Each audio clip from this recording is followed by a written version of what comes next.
सबसे पहले तो यहाँ पे यूज़र्स मैनेजमेंट है। यूज़र्स मैनेजमेंट में आप जाके नया अकाउंट क्रिएट कर सकते हैं यूज़र के लिए, इसमें सेल्समैन, मैनेजर, अदर्स, एंड यहाँ से आप उसको नेम, यूज़र नेम, पासवर्ड, यहाँ पे डिफरेंट परमिशन हैं। अगर आप कोई परमिशन उसको असाइन करना चाह रहे हैं तो आप यहाँ से उसको कोई भी permission, sale, account, purchase, day and supplier, whatever, जो भी आप यहाँ पर उसको दे के परमिशन देना चाहते हैं, परमिशन दे के उसको अकाउंट क्रिएट कर सकते हैं उसका। तो यहाँ पे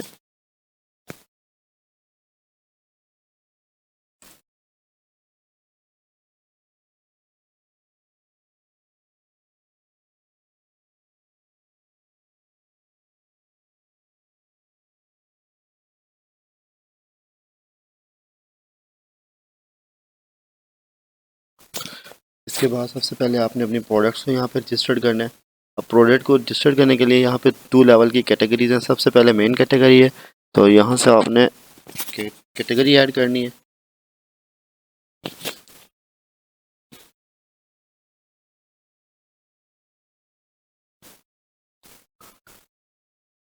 नेक्स्ट स्टेप के अंदर आपने इसके अंदर सब कैटेगरी ऐड करनी है।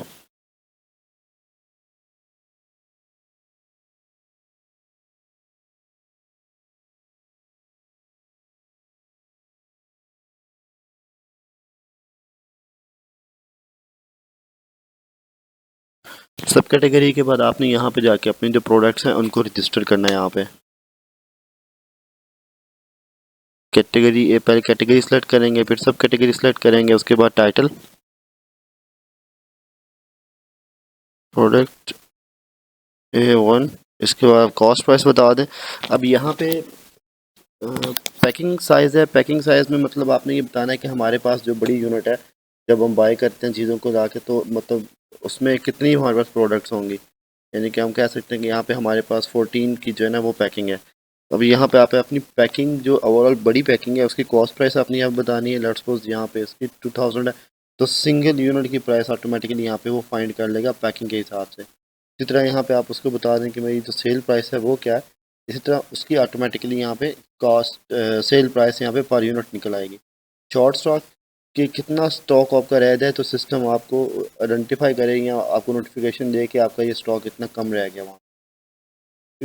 यहाँ पे आपने अपनी जो एग्जिस्टिंग क्वांटिटी है सॉफ्टवेयर में प्रोडक्ट को क्रिएट करते हुए कि आपके पास ऑलरेडी सिस्टम में कितनी क्वांटिटी पड़ी हुई है वो आप बता दें। अब यहाँ पे आपके पास 2 ऑप्शन है। यहाँ सबसे पहले तो ये कि बड़ी पैकिंग बता दें आपके पास कर्टन्स या बड़ी पैकिंग कितनी पड़ी है। तो लेट्स सपोज मेरे पास 10 है, तो यहाँ पे 140 यूनिट्स आ गया आपके पास। यहाँ से आपने अपनी कंपनी को चूज़ कर लेना है। यहाँ पे बारकोड ऑटोमेटिकली है, लेकिन अगर आपकी प्रोडक्ट के ऊपर ऑलरेडी बारकोड लगा हुआ है तो आप उसको स्कैन करके यहाँ पे उसके कोड को साथ में अटैच कर देंगे। इसके बाद अगर आपके पास आपकी प्रोडक्ट की कोई इमेज है तो आप यहाँ से कोई भी इमेज सेलेक्ट करके स्टोर कर सकते हैं साथ में। दैट्स फॉर ये कोई इमेज है। यहाँ पे आप अपना डिस्काउंट दे सकते हो कि अगर हमारी जो प्रोडक्ट है के ऊपर आपने सेल लगानी है तो सेल लगाते हुए आप यहाँ पे उस प्रोडक्ट के ऊपर जो डिस्काउंट देंगे ऑटोमेटिकली हर दफ़ा उस प्रोडक्ट के ऊपर वो डिस्काउंट खुद ब खुद अप्लाई होकर आ जाया करेगा। यहाँ से आपने प्रोडक्ट रजिस्टर कर दी। अब यहाँ पे देखें तो आपके पास ये प्रोडक्ट सिस्टम में आ चुकी है। अब इसके बाद आप इसको क्लिक करके यहाँ से तो आप अपनी प्रोडक्ट की जो चीज़ें उनको एडिट भी कर सकते हैं। इसके बाद जो हमारा नेक्स्ट स्टेप है वो हम आ जाते हैं अपनी न्यू सेल पे। अब न्यू सेल पे आप जाएंगे तो यहाँ आप अपने प्रोडक्ट का ऑटोमेटिकली आपका जो बारकोड स्कैनर है वो प्रोडक्ट को स्कैन करेगा। जैसे आप प्रोडक्ट को स्कैन करेंगे तो ऑटोमेटिकली वो आपके बिल में ऐड होती जाएगी। अगर आपके पास स्कैनर नहीं है तो आप यहाँ से अपनी प्रोडक्ट को स्टार्ट कर सकते हैं, ऐड कर सकते हैं अपने बारकोड अपनी इमेज के सर्च कर मतलब प्रोडक्ट को सर्च करने से। यानी कि यहाँ पे मेरे पास प्रोडक्ट, ये मेरे पास प्रोडक्ट आ गई। मैं प्रोडक्ट A1 को सिलेक्ट किया, ये उसकी इमेज वगैरह सब कुछ आ गया। मैं इसकी क्वान्टिटी को चेंज कर सकता हूँ। 5 क्वान्टिटी है, इसको मैं सिस्टम में ऐड कर दिया। इस तरह अगर मैंने इसके ऊपर कोई डिस्काउंट अप्लाई करना है तो I have 2 options to apply the discount on this. यहाँ पे आप जाएं, इसको मैं पैसों में डिस्काउंट दे सकता हूँ, इसको परसेंटेज में डिस्काउंट दे सकता हूँ। जैसे कि 93 मैंने चूज़ किया, 800 इसको आप अपडेट कर दें।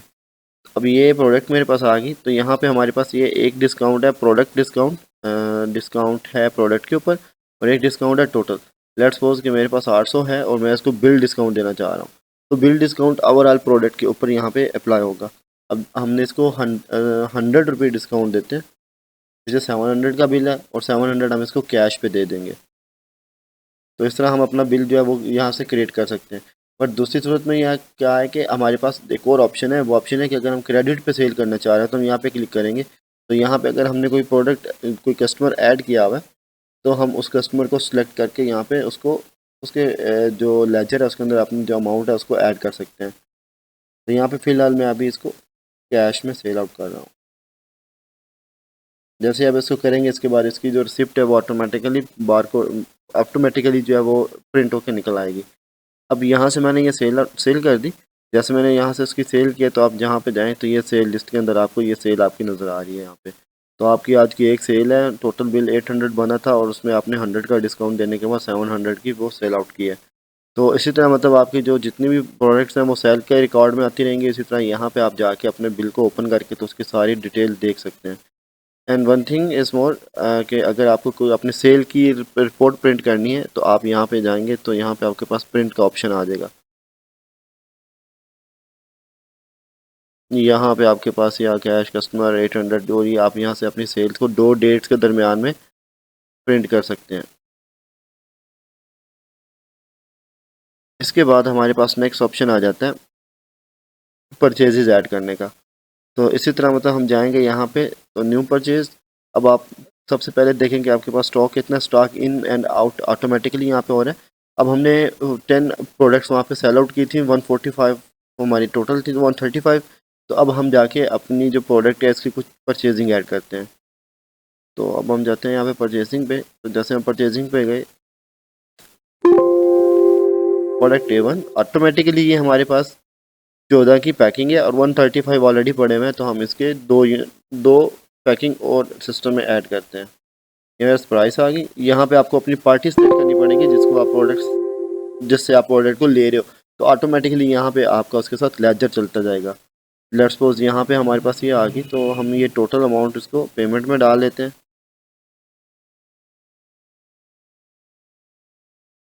ज़ीरो हो गया पे मोड हमारे पास, जो भी है कैश है चेक है जिसके थ्रू हमने पेमेंट की है एम्प्लॉय, इसको अभी आप खाली भी छोड़ सकते हो।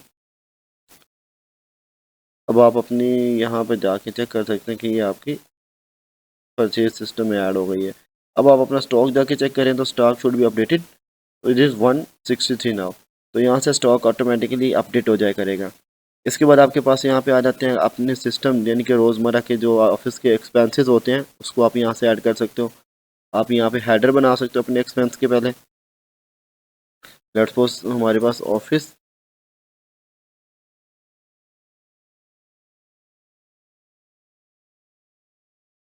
ऑफिस रेंट है। इसी तरह हमारे पास इलेक्ट्रिक बिल है।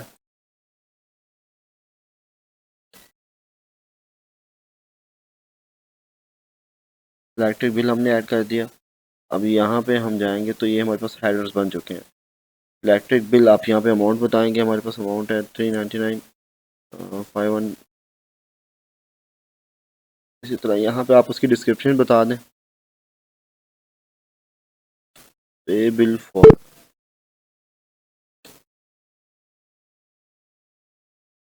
इलेक्ट्रिक।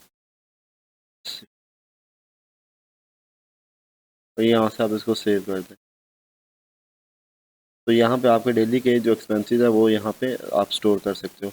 इसके बाद हमारे पास जो नेक्स्ट ऑप्शन है वो ये कि सप्लायर मैनेजमेंट। आप यहाँ पे अपने सप्लायर का अकाउंट क्रिएट कर सकते हैं। जैसे कि ऑलरेडी मैंने एक यहाँ पे अकाउंट क्रिएट किया हुआ है। तो उसका नाम, mobile number, address, bank name, account number, business name and balance. तो इसी तरह हमारे पास जब इसके साथ हमारे के लेजर वगैरह चल रहा होता है तो आपने यहाँ पे सिलेक्ट कर लेना कि मैंने किसकी पेमेंट, यहाँ से आप पेमेंट है या परचेज है। यहाँ से आप अपनी प्री बैलेंस ऑटोमेटिकली उसका यहाँ पे पिक होके आ जाएगा। इसी तरह आपके पास अमाउंट आपने उसको पेमेंट करनी है या रिसीव करना है, अपनी यहाँ पे यहाँ से सिलेक्ट करने के बाद यहाँ आपने अपनी अमाउंट एंटर करनी है तो ऑटोमेटिकली यहाँ से वो अपडेट कर देगा। इसी तरह हमारे पास कस्टमर अकाउंट्स हैं। तो कस्टमर अकाउंट में आप जाएंगे तो ऐड कस्टमर, कैश कस्टमर है, ये कस्टमर अकाउंट है, आपने चूज़ कर लेना है। फिर इसके बाद आपके पास name, mobile number, address, account number and balance.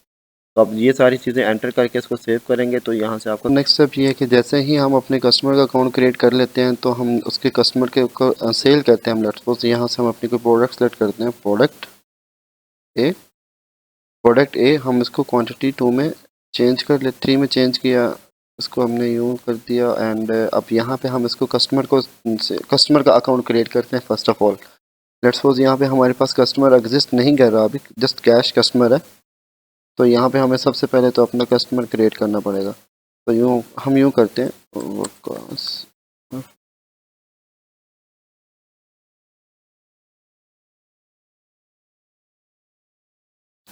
Balance 0 और हम यहाँ पे इसको कस्टमर हैज़ बिन एडिड, अब इसको चूज़ कर लिया हमने। अब इसको हम 25 रुपये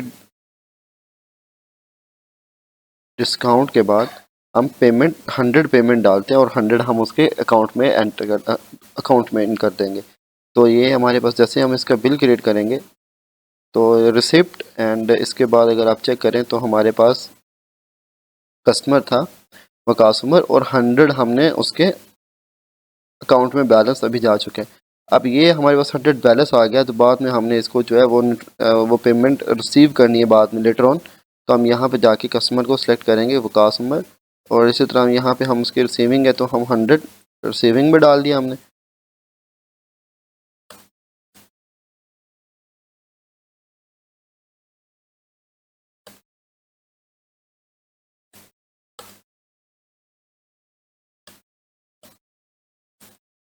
यहाँ पे डिस्क्रिप्शन राइट करके आप उसको सेव कर दें। अभी आप देखेंगे तो आपका जो बैलेंस है कस्टमर का वो ज़ीरो हो चुका है यहाँ पे। तो विच मीन डैट के यहाँ से आप उसकी अपनी सेविंग को रिसीव कर सकते हैं पेमेंट को। तो इस तरह आप कस्टमर के साथ आपका जो खाता चल रहे होते हैं वो आप उसको यहाँ से मैनेज कर सकते हो। इसी तरह एट द एंड हमारे पास suppliers, product purchase, add employ. अगर आपके पास कोई एम्प्लॉयज़ का रिकॉर्ड आप सिंपली स्टोर करना चाह रहे हैं तो आप अपने एम्प्लॉयज़ का रिकॉर्ड यहाँ पर स्टोर कर सकते हैं। सेल्स एनालिटिक्स में आप अपने जो है दो dates between the two dates, आप यहाँ पे अपने टू डेट्स के दरमियान जो डेट है उसको सिलेक्ट करेंगे तो यहाँ पे नीचे आपके पास स्टेटिस्टिक्स आ जाएंगे कि आपने टोटल नंबर ऑफ़ सेल्स कितनी की है, कितनी क्वांटिटी में आइटम सेल आउट किए हैं, परचेज़ कितनी टोटल बनती थी उनकी, टोटल सेल अमाउंट कितनी बनती है, आपने उनके ऊपर जितने भी डिस्काउंट्स दिए उन डिस्काउंट्स को निकाल के net total amount and at the end आपको यहाँ पे उसका प्रॉफिट जो है वो फाइंड आउट हो जाएगा कि आपके total number of sales between the two dates and at the end आपको उसमें से कितना प्रॉफिट हो रहा है। तो आप यहाँ से उसको फाइंड कर सकते हैं। इसी तरह यहाँ पे डे एंड पे जाके आपको पता चलेगा कि आपका ओपनिंग बैलेंस इतना था, today sales cash sale इतनी हुई है आपकी, क्रेडिट पे कोई सेल नहीं है, क्रेडिट सेल नहीं है, एक्सपेंसेस हैं एंड परचेसेस हैं। तो ये टोटली आप अमाउंट डाल के तो यहाँ पे आप अपने डे एंड यहाँ से आप इसको क्लोज कर देंगे।